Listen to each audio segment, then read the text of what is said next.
বাংলাদেশের বিপক্ষে 2 টেস্টের সিরিজের প্রথম টেস্টের জন্য শক্তিশালী স্কোয়াড ঘোষণা করেছে ভারত।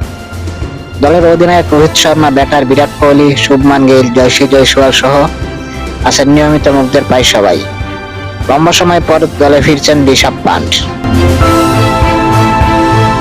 পান্টের সাথে দলে আছেন আরেক উইকেটরক্ষক ব্যাটার ধ্রুব জুরেল।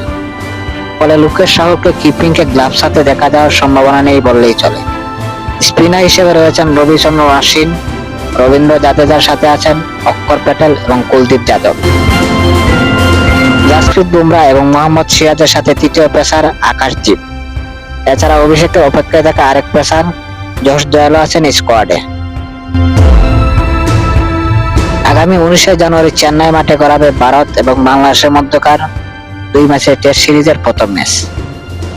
ভারতের স্কোয়াডে রোহিত শর্মা, জয়সী জয়সওয়াল, শুভমান গিল, বিরাট কোহলি, লোকেশ রাহুল, সরফরাজ খান, ঋষভ পান্ট, ধ্রুব জুরেল, রবিচন্দ্রন অশ্বিন, রবীন্দ্র জাদেজা, অক্ষর প্যাটেল, কুলদীপ যাদব, মোহাম্মদ সিরাজ, আকাশদীপ, জাসপ্রীত বুমরাহ, যশ দয়াল।